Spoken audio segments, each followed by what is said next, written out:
Life has a way of bringing people back together at the most unexpected moments.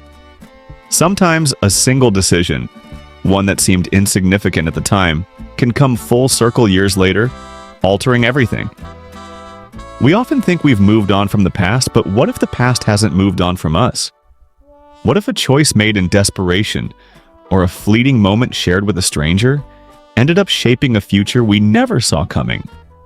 This is a story about fate, consequences, and the unexpected bonds that form when the truth comes to light.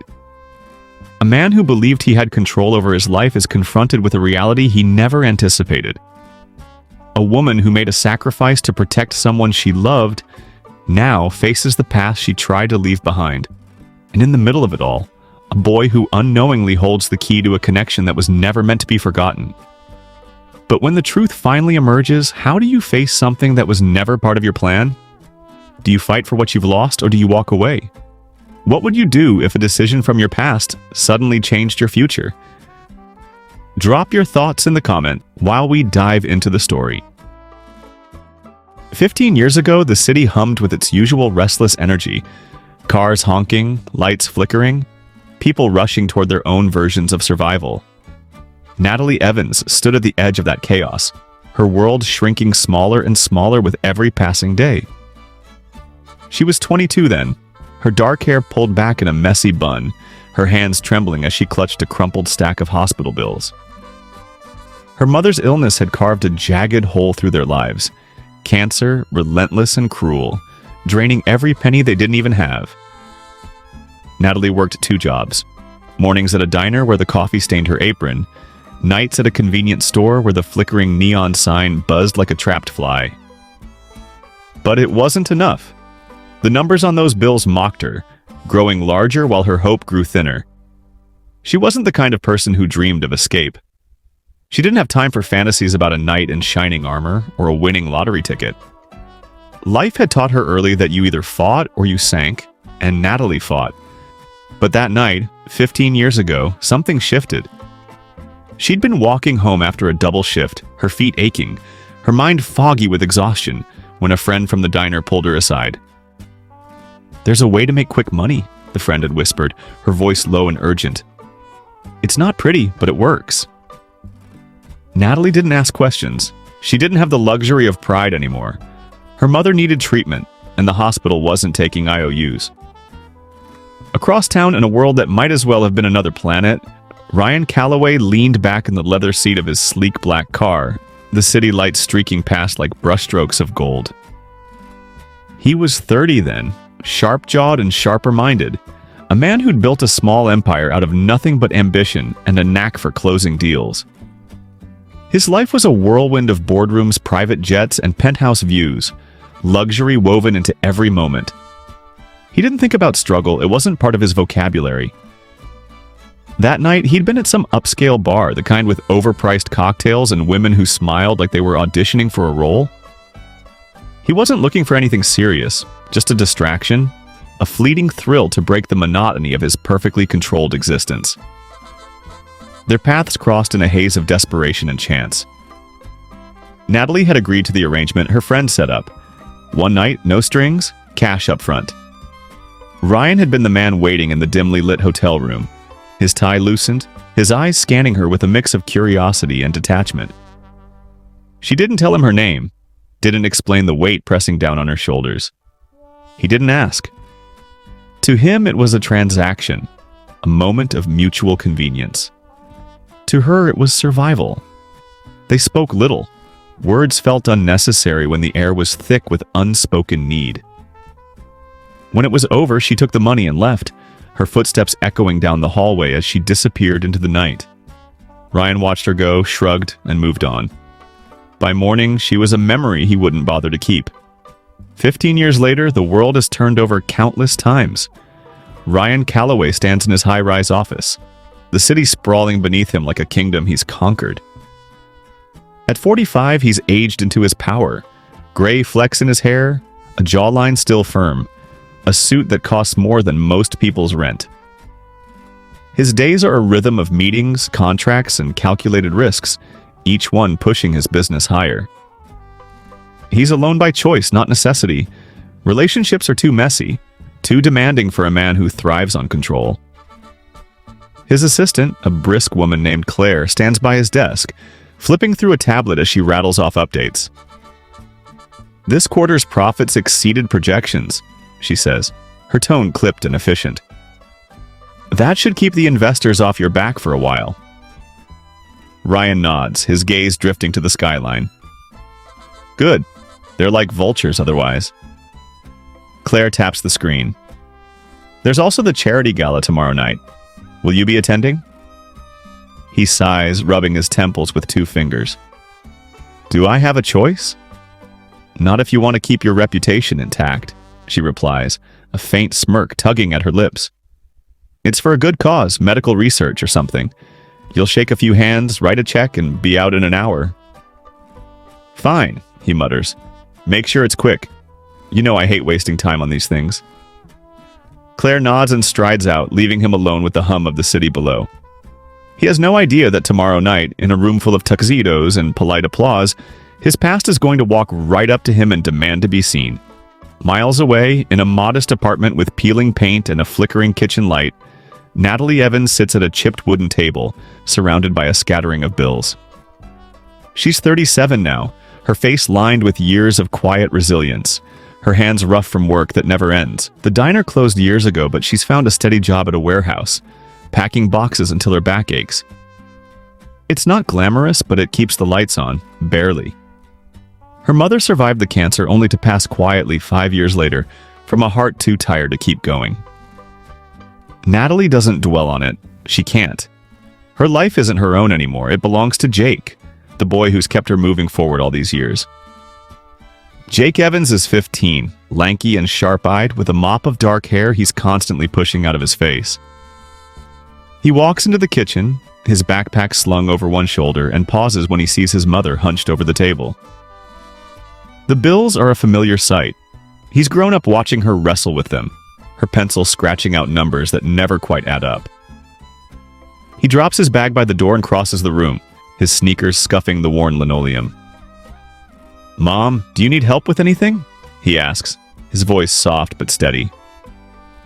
Natalie looks up, forcing a smile that doesn't reach her eyes. "I've got it, sweetheart. You just focus on your schoolwork."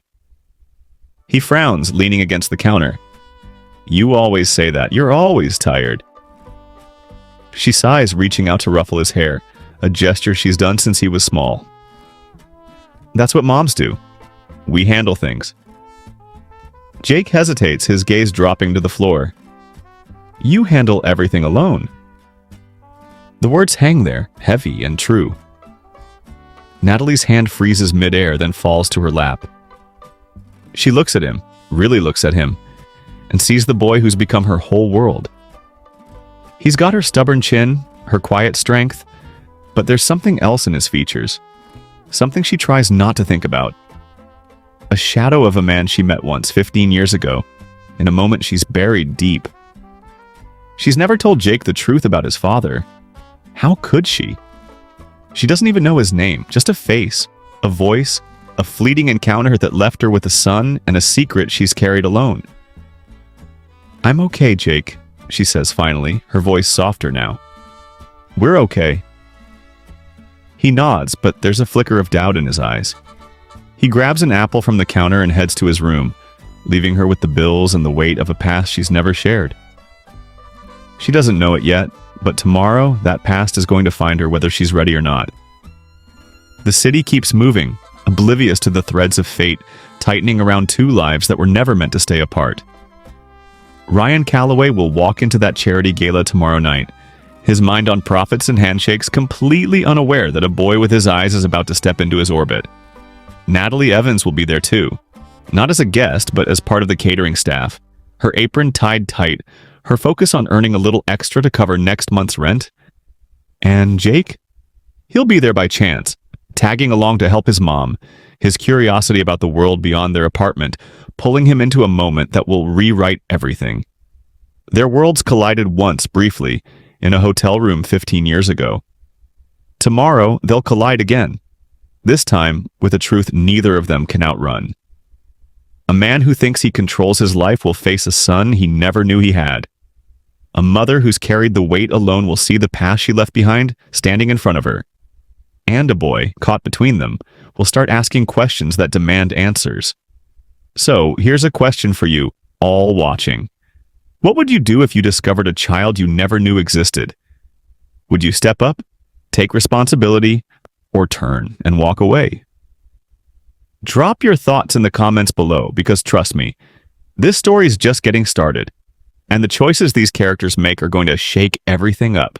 The city glitters under a velvet sky, its lights reflecting off the glass walls of the upscale venue hosting tonight's charity gala.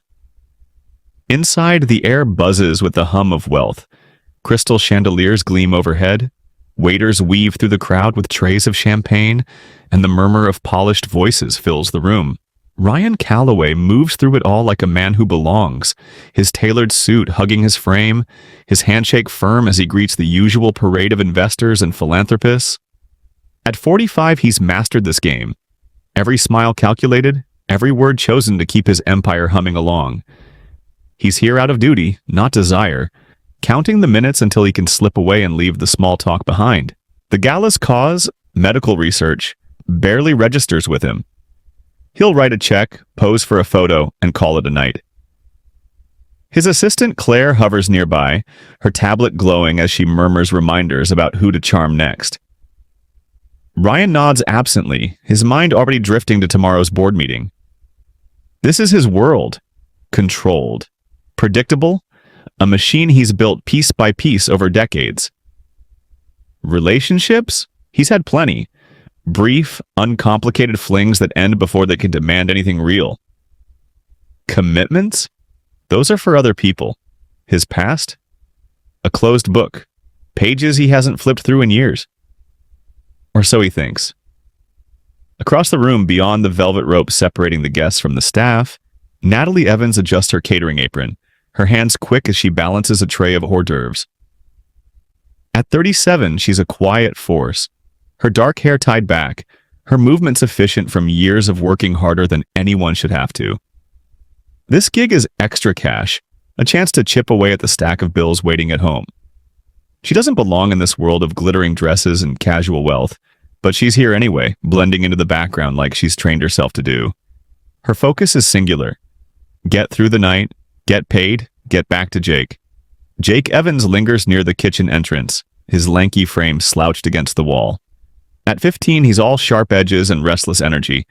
His dark hair falls into his eyes and his hands fidget with the hem of his borrowed waiter's vest. He didn't want to come tonight, but Natalie convinced him. It's good money, she'd said, and I could use the help.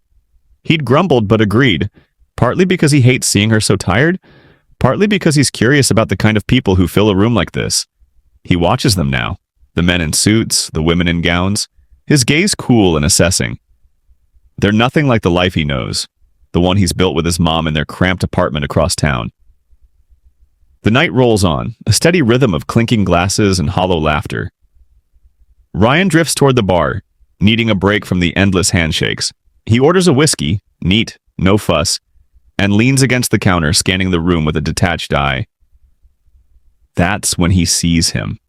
A boy, maybe 15 or 16, moving through the crowd with a tray of drinks. He's not like the other staff.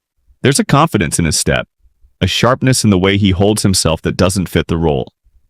Ryan watches curious despite himself as the boy stops to offer a drink to a guest, his voice carrying just enough for Ryan to catch it. Champagne? The boy says, his tone dry, almost mocking, as if he knows the guest doesn't need another glass. The man takes it anyway, chuckling, and the boy moves on. Ryan's eyes narrow. There's something about him, something in the tilt of his head, the quick flash of his grin, that tugs at a memory Ryan can't place. He shakes it off, sipping his whiskey, but his gaze keeps drifting back. The boy's got a presence, a quiet command that stands out in a room full of people trying too hard. Ryan's seen that before? He's lived it. But where? Natalie, meanwhile, weaves through the crowd, her tray lighter now as the guests pluck appetizers without a glance her way. She's good at this, being invisible, keeping her head down. She catches sight of Jake across the room and frowns. He's supposed to stay near the kitchen, not wander into the thick of it. She starts toward him, ready to nudge him back, when a guest stops her with a question about the food. She answers politely, her voice low, and by the time she looks up, Jake's gone, swallowed by the sea of black ties and glittering jewels. Ryan finishes his drink and sets the glass down, his curiosity getting the better of him. He steps away from the bar, moving casually toward where he last saw the boy. He doesn't know why he's doing this, it's just a hunch, a flicker of something he can't name. He spots him again near a cluster of guests, the boy's tray now empty, his hands shoved in his pockets as he watches the room with a faint smirk. Ryan approaches, keeping his tone light, like it's nothing more than idle conversation. "You seem comfortable in a room full of people twice your age," he says, stopping a few feet away. The boy turns, his eyes locking onto Ryan's with a steadiness that catches him off guard. "I get that a lot," he replies, that smirk tugging at his lips. Ryan chuckles, though it's more reflex than amusement. "Not many kids do." "I'm not a kid," the boy shoots back, pausing before adding, "I'm 15. The word hits Ryan like a punch he didn't see coming. 15. His breath stalls in his chest, his mind racing as the number echoes louder than the chatter around them. 15 years. He forces his face to stay calm, but inside something jolts awake. A memory, a possibility, a night he'd buried long ago. He does the math without meaning to. 15 years ago, that hotel room, that girl with the tired eyes and the cash he'd left on the table. Number? It's ridiculous, a coincidence. But his heart's pounding now, and he can't stop staring at the boy. 15, huh? He says, his voice steady despite the storm in his head. Must be interesting growing up in a place like this. The boy shrugs, unfazed. I wouldn't know. My mom keeps me away from people like this. Ryan raises an eyebrow, leaning in just a fraction. People like this? Rich? Powerful, the boy says, his tone flat, almost challenging. People who think money can fix everything. Ryan exhales slowly, the words landing harder than they should. He studies the boy closer now, the dark hair, the sharp jaw, the eyes that feel like looking into a mirror from 20 years ago. It's not just the age, it's the resemblance, the way this kid carries himself, the echo of something Ryan can't deny. His chest tightens. This isn't just a random encounter, there's weight here, a pull he can't ignore. He needs to know more. Your mom sounds smart, he says, fishing, keeping it casual. She here tonight? The boy nods toward the far side of the room. Somewhere, she's working. Working? Ryan presses, his pulse quickening. Yeah, catering, the boy says, then turns away like the conversation's over. Ryan watches him go, his mind spinning. Catering. A woman who'd take a gig like this, a son who's 15, a face that feels like his own staring back at him. The pieces are there, scattered but forming a shape he can't unsee. Could this be his son? The thought is absurd, impossible, except it's not. Not entirely. He needs to find her, whoever she is. He needs to know. Across the room, Natalie finally spots Jake again, her relief tinged with irritation. She heads toward him, weaving past a group of laughing guests when she freezes. He's talking to someone, a man in a suit, broad-shouldered, his back to her. Something about him feels familiar, a shadow of a memory she's spent years pushing down. Her stomach twists, but she shakes it off. It's nothing, just a guest. She keeps moving, calling out softly, Jake, come on, back to the kitchen. Jake glances her way, nodding, and starts toward her. The man turns too, just enough for her to catch his profile. The strong jaw, the confident tilt of his head. Her tray slips in her hands, nearly tipping, but she catches it, her breath hitching. Number? It can't be. Not here, not now. She turns away quickly, her heart racing, telling herself it's a trick of the light, a ghost from a past she's locked away.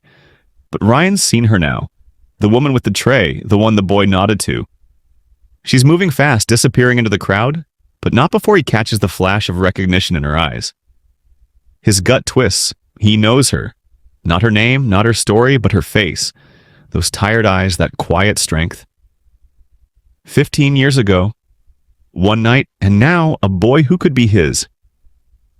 The room feels smaller, the noise fading as his world tilts. He doesn't have proof, not yet, but the thought won't let go. This boy might be his son. And that woman, his mother, she's the key. He has to find her, talk to her, get the truth. Because if he's right, everything he's built, everything he's controlled, is about to come crashing down. So, here's a question for you all watching. What would you do if you discovered a child you never knew existed? Would you step up, take responsibility, or turn and walk away? Drop your thoughts in the comments below because this night's far from over, and what happens next is going to change everything.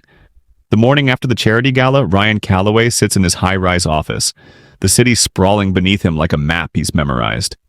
But today, the view doesn't steady him. His mind is a storm, thoughts crashing against each other, pulling him back to that moment last night when a 15-year-old boy turned his world upside down. Jake. The name echoes in his head, tied to a face he can't shake. Those eyes, that sharp jaw, the way the kid held himself like he owned the room.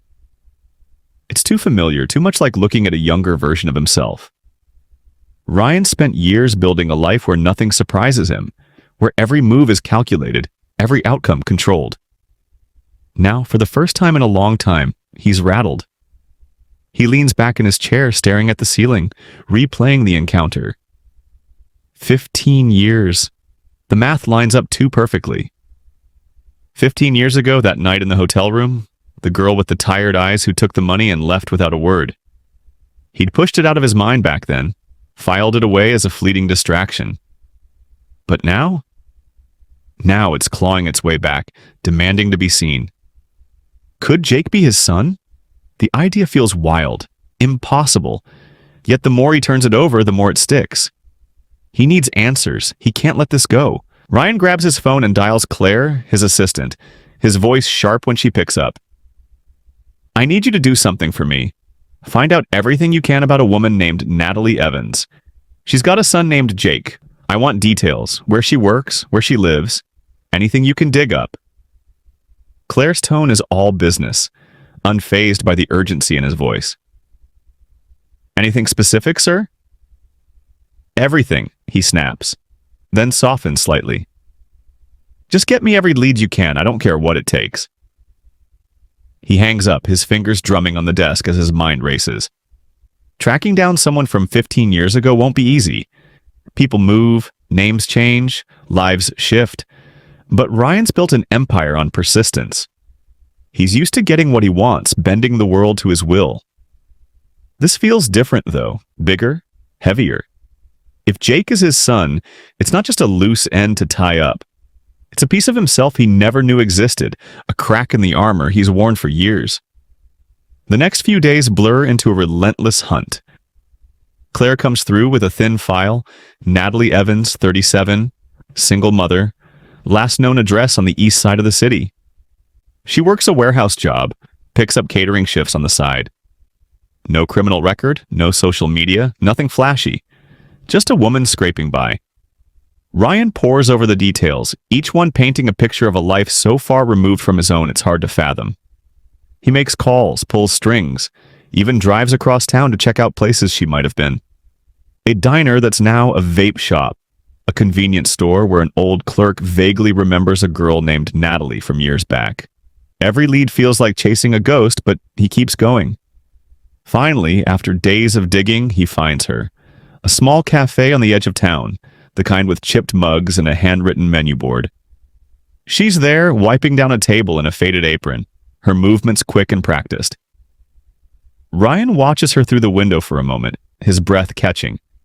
She's changed, her face is sharper now, etched with years of hard-earned resilience. The bright-eyed girl he remembers is gone, replaced by someone tougher, someone who's fought battles he can't imagine. But it's her. He knows it's her. He steps inside, the bell above the door jingling softly. The cafe's quiet, just a few regulars nursing coffee at the counter. Natalie doesn't look up at first, focused on the table, but when he says her name, Natalie, her hands freeze. She straightens slowly, her eyes flicking to him, and for a split second, there's no recognition. Then it hits, her expression shifts, guarded, wary like a wall slamming down. You, she says, her voice low and cold. What are you doing here?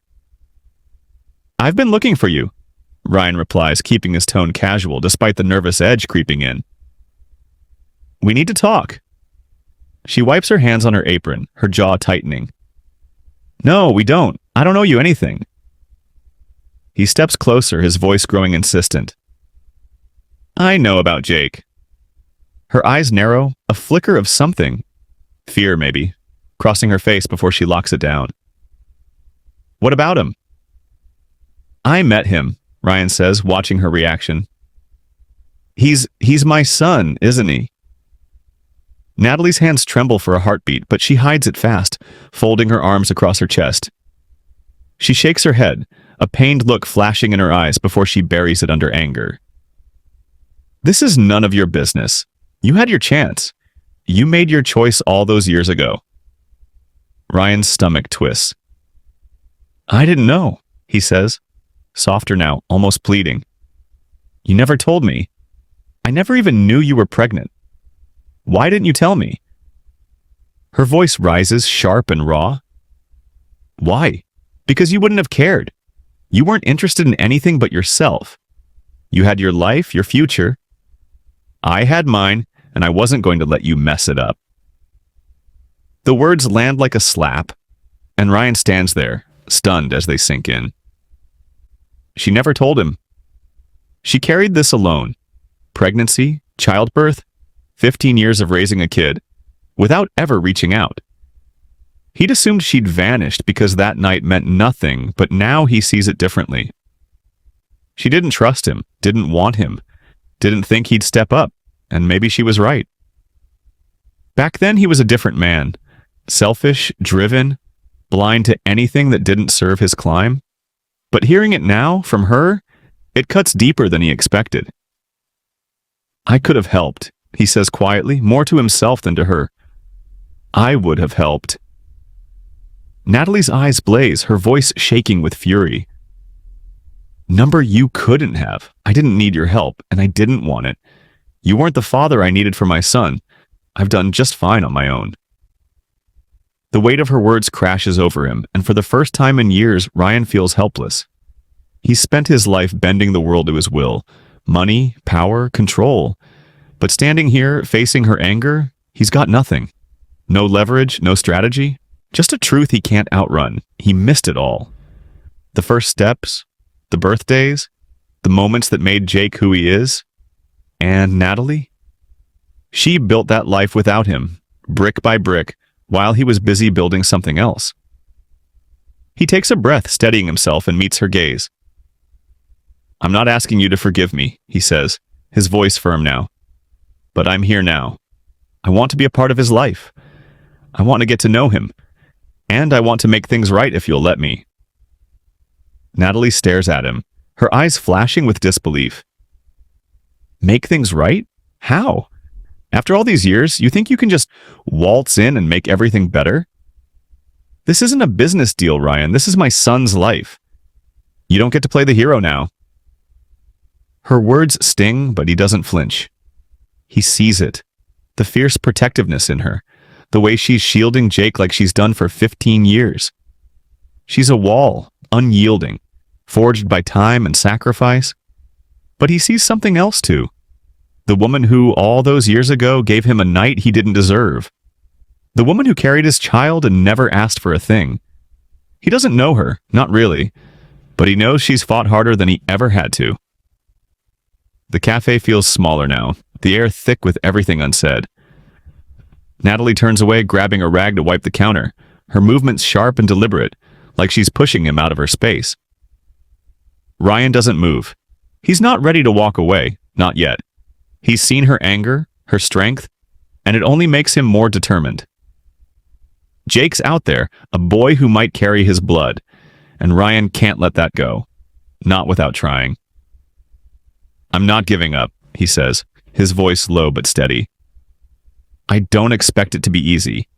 I don't expect you to trust me, but I'm not walking away from this. Natalie doesn't look at him, her hands stilling on the counter. You don't get to decide that, she says, her tone final. This isn't about you anymore. She walks away, disappearing into the back of the cafe, leaving him standing there with the weight of her words. Ryan exhales, running a hand through his hair. He's hit a wall, one he can't charm or buy his way through. But he's not done. He's seen Jake, felt that connection, and now he knows Natalie's side of it. A side that's messy, raw, and real. The path ahead is rocky, full of obstacles he's never faced before. But for the first time, it's not about control. It's about something bigger, something worth fighting for. So, here's a question for you all watching. What do you think? Should Ryan be given a chance to step into his son's life after all these years, or has he lost that right forever? Share your thoughts in the comments below, because this story is heating up, and the next move is going to change everything. Ryan Calloway hasn't slept in days. The city hums outside his penthouse windows, its lights a restless glow against the night, but inside it's quiet. Too quiet. He paces the hardwood floor, a glass of whiskey untouched on the counter, his mind a tangle of questions and regrets. Jake's face keeps flashing in his head. Those eyes, that sharp edge, the way the boy carried himself at the gala. It's been gnawing at him, a truth he can't shake. Jake might be his son. Natalie's words from the cafe echo louder now, her anger a wall he can't climb. But he's not ready to walk away. Not from this. Not from a boy who could be his. He's spent years building a life where nothing touches him. Wealth, power, a world he controls down to the smallest detail. But this is messy, uncharted, a crack in the foundation he didn't see coming. He's replayed that night 15 years ago 100 times. Natalie's tired eyes, her quiet exit, the cash he left without a second thought. He'd moved on, buried it. Now it's back. And it's not just about her anymore, it's about Jake. A kid who's grown up without him. A kid who deserves answers. Ryan doesn't have. He can't ignore it. He won't. The next morning, he's out the door early, the city still waking up as he drives across town. He's tracked Natalie down again, this time to a small park on the east side, a patch of green surrounded by cracked sidewalks and faded benches. She's there, sitting on a bench near the soccer field, her arms crossed, her gaze fixed on the game unfolding in the distance. Jake's out there, a blur of motion in a blue jersey, kicking the ball with a focus that makes Ryan's chest ache. He parks, takes a breath, and heads toward her, the air heavy with what's coming. Natalie spots him before he's halfway there, her posture stiffening, but she doesn't move. She just watches him approach, her face a mask of exhaustion and resolve. Ryan stops a few feet away, hands in his pockets, trying to keep his voice steady. We need to talk, Natalie. She looks up finally, her eyes hard, shadowed by years of carrying more than anyone should. What now? She says, her tone icy. You finally got what you wanted, didn't you? You've seen him. You know he's your son. Now you can go back to your perfect life. Ryan shakes his head, stepping closer, his voice softening despite the tension coiling inside him. You know that's not it. I want to understand, Natalie. Why didn't you tell me? Her jaw tightens, arms crossing tighter as she leans back on the bench. Tell you, she says, her voice thick with emotion. What difference would it have made, Ryan? You were too busy building your empire to care about a child you didn't even know existed. The words hit him like a fist, guilt twisting in his gut. He's had everything, money, success, a life most people dream of, but at what cost? He looks at her, really looks at her, and sees the toll those years have taken. She's tougher now, hardened by time, but there's a weariness there too, a weight he can't fathom. I wasn't there, he says, the admission rough in his throat. I should have been, but why didn't you give me the chance to be? Natalie's voice cracks just for a second, before she pulls it back under control. I didn't need you, Ryan. I didn't need your help. I was raising him on my own. And when I told myself I could do this alone, I believed it. His hands clench at his sides, frustration bubbling up, but he keeps it in check. This isn't about winning an argument, it's about getting to the truth. I can't change what happened, he says, his voice steady now. But I need to know. Why didn't you tell me about Jake? She laughs, a bitter sound that cuts through the air. Because I knew you'd walk away just like you always did. You made it clear what mattered to you, so I protected him from you. From your world, from your wealth, from all the things you value more than family. The accusation stings, sharp and true. Ryan feels it settle into him, a reality he can't dodge. He was selfish back then, driven, single-minded, blind to anything that didn't fit his climb. He looks out at the field, at Jake weaving through players, and wonders what might have been. If she'd told him, would he have stepped up? Built a life with them? Or would he have walked away just like she said? He doesn't know, and that uncertainty gnaws at him. I was selfish, he admits, meeting her gaze. I'll own that. But you never gave me a chance to prove I could be there. For a moment, Natalie's face softens, a flicker of something, regret, maybe, crossing her eyes. But it's gone fast, replaced by that unyielding resolve. She shakes her head. It wasn't about giving you a chance. It was about protecting Jake from a man who might never have cared about him. And I did that. The words hang there, heavy and final, and Ryan doesn't know how to respond. He's used to fixing things, money, deals, problems he can solve with a signature or a call. But this? This is a wound he can't mend, a gap he can't bridge. He looks at her, at the fierce strength in her, and feels the ground shift beneath him. She's right. She's done this alone, built a life for Jake without him. But he's here now, and he's not ready to let it end like this. Before he can say more, a rustle of footsteps cuts through the tension. They both turn, startled, as Jake steps out from behind a nearby tree, his soccer cleats scuffing the dirt. He's close enough to have heard everything, his face a storm of confusion and anger, his hands balled into fists at his sides. "What is all this?" he shouts, his voice raw, breaking the quiet. "What are you two talking about?" Natalie's breath catches, her hand reaching out instinctively. "Jake!" He steps back, his eyes darting between them, wide and searching. "Why didn't you ever tell me?" he demands, his voice cracking. "Why did you keep this from me, Mom?" Ryan freezes, his heart pounding, as he watches the boy unravel. Natalie's face crumples just for a moment before she pulls herself together. "Jake, I didn't want you to get hurt," she says, her voice faltering. "I did what I thought was best for you."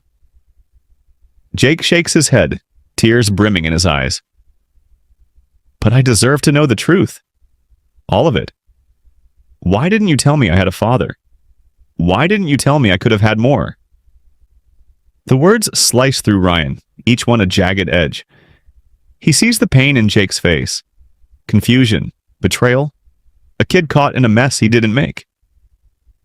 "Jake," he says quietly, almost to himself, "I'm sorry. I should have been there." Jake turns to him, his gaze cold, cutting. "It's a little late for that now." The air feels thicker, the park shrinking around them as Jake's words settle in. Ryan stands there, stunned, the truth crashing over him like a wave. He spent years chasing success, building an empire, thinking that was enough. But now, seeing Jake's anger, Natalie's resolve, he realizes what he's missed. Not just time, trust, connection, the chance to be something more than a name on a check. Jake's pain is a mirror reflecting every choice Ryan made without knowing the cost. Natalie steps toward Jake, her voice soft but firm. "I wanted to keep you safe," she says, her eyes pleading. "From all of this, from him." Jake wipes his face with his sleeve, his voice trembling. "Safe? You kept me in the dark. That's not safe. That's just alone." He turns and walks away, his steps fast and uneven, heading back toward the field. Natalie starts after him, then stops, her shoulders slumping. Ryan watches, rooted to the spot, a hollow ache spreading through him. He's seen the damage now, the rift between mother and son, the gap he's left behind. It's too late to erase the past, too late to undo the years. But it's not too late to try, to fight for a place in Jake's life no matter how hard it gets. He looks at Natalie, her back to him, and knows this isn't over. The road ahead is long, tangled with hurt and questions he can't answer yet. But he's not walking away, not from Jake, not from this. For the first time, it's not about winning. It's about facing what's real, no matter the cost. So here's a question for you, all watching. If you were in Jake's shoes, how would you react? Would you want to know your father, give him a chance, or push the truth away? Drop your thoughts in the comments below, because this story's hitting hard, and what happens next is anyone's guess. The city fades into dusk, its skyline softening under a wash of orange and gray. Ryan Calloway sits in his car, parked outside the modest apartment building where Natalie and Jake live. His hands grip the steering wheel, knuckles white, the leather creaking under his fingers. The engine's off, but he hasn't moved, hasn't opened the door, hasn't stepped out into the evening chill. His mind is a battlefield, replaying the park confrontation over and over. Jake's raw anger, Natalie's fierce resolve, the way the boy's voice cracked when he said, "It's a little late for that now." It's been days since that moment. Days of restless nights and endless questions, and Ryan's still torn. He's at a crossroads. One path leads him back to his old life. The penthouse, the boardroom, the empire he's poured everything into. It's safe, familiar, a world he knows how to navigate. The other path is jagged, uncertain, a chance to fight for a place in Jake's life, to face the mess he's made, to build something real with a son who doesn't even want him yet. He mutters to himself, voice low in the quiet car, "What if he doesn't want me in his life? What if it's too late to change anything?" The words hang there, unanswered, as he stares at the building's chipped brick facade. For years, Ryan thought success was the answer.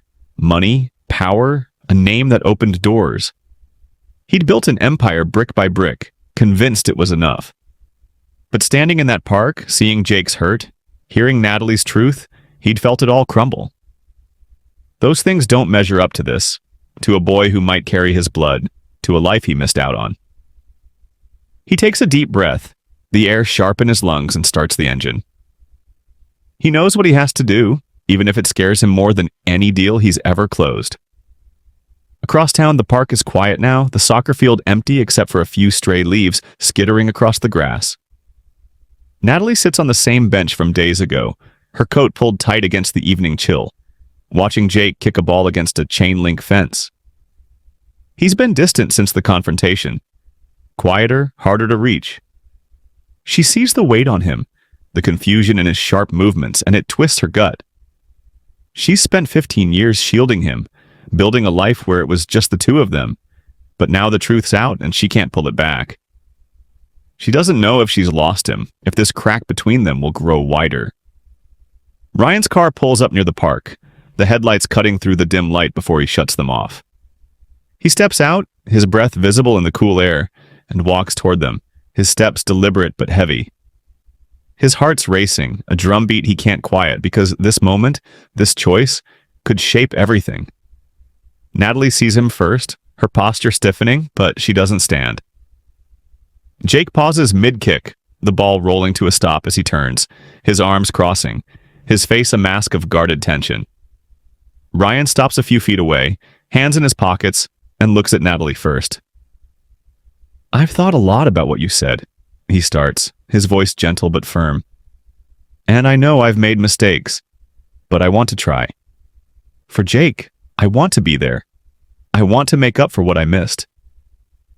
Natalie's eyes narrow, skepticism etched into every line of her face, but there's a trace of something softer there too. Hope, maybe, buried deep. "You don't just get to walk in after all these years and act like it'll be easy," she says, her voice steady but edged. "He's my son, Ryan. I've had to protect him for a long time, and I won't let you break his heart. Ryan nods, the regret thick in his throat. I don't want to hurt him. I'll take it slow, I won't push, but I want him to know I'm here now. She studies him, her gaze piercing, weighing every word. After a long moment, she sighs, a sound that's more resignation than surrender. All right, she says quietly. But you have to prove it, Ryan. Actions speak louder than words. He turns to Jake, who's been watching from a few feet away, his stance rigid, his eyes locked on Ryan like he's searching for something. Truth, maybe, or a lie. Ryan takes a step closer, careful not to crowd him. I know it's not easy, he says, his voice steady despite the ache in his chest. You don't have to trust me right away. I'm not asking for that. I just want a chance to show you. Jake's arms stay crossed, his jaw tight, but his voice is softer than before, less sharp. You don't get to just show up and expect everything to be fine. It's not that easy. I know, Ryan says, nodding slowly. I can't fix everything overnight, but I want to be here. I'm not going anywhere unless you tell me to. Jake hesitates, his gaze dropping to the ground, then flicking back up. Why now? He asks. The question raw, unguarded. Ryan swallows, the weight of it hitting him hard. Because I've spent too many years focusing on things that don't matter, he says, his voice thick with honesty. I miss the most important thing in my life. You. I'm here now because I want to be your father. The park goes quiet, the only sound the faint rustle of leaves in the breeze. Jake studies him, his walls still high but cracking, just a little. There's a long pause, the tension stretching thin before he speaks again, his voice softer, tinged with uncertainty. I don't know if I can believe you, but I guess maybe we can try. Ryan's chest loosens, a faint smile tugging at his lips. Not triumph, just relief, a glimmer of hope. He doesn't push, doesn't rush it. This isn't a win, it's a start, fragile and real. Natalie watches from the bench, her expression still guarded but less cold, a flicker of trust creeping in. She steps closer, her voice firm but softer now. You hurt him, Ryan, and you don't get to just erase that. He's been through a lot and you can't break his heart again. I promise, Ryan says, meeting her eyes. I won't. I'll take it one day at a time. I won't rush him. She holds his gaze, searching for cracks in his resolve. Finally, she nods, a small concession. All right, but don't expect me to make this easy on you. I'm trusting you, but only a little. Ryan exhales, the weight of her words settling into him. He turns back to Jake, who's still standing there, hesitant but present. They don't hug, don't shake hands, nothing so neat or simple. Instead, Ryan just nods, a quiet acknowledgement, and Jake mirrors it, a small step across a wide chasm. Natalie watches them, her arms crossed but her shoulders relaxing, just a fraction. The three of them stand there as the light fades, the park growing still around them. It's not a perfect ending. There's too much history, too many scars for that.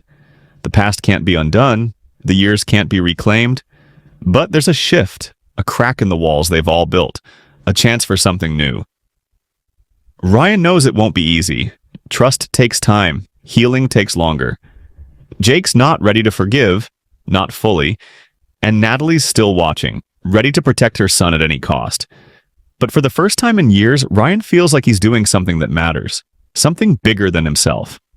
He walks back to his car, Jake and Natalie heading toward theirs, and there's a quiet understanding in the air, an agreement to try, to see where this road leads. It's messy, imperfect, a beginning born from years of distance.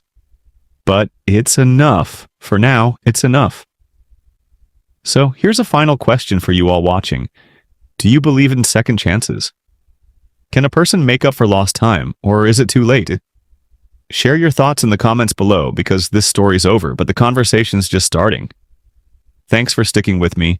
Please like and subscribe for more.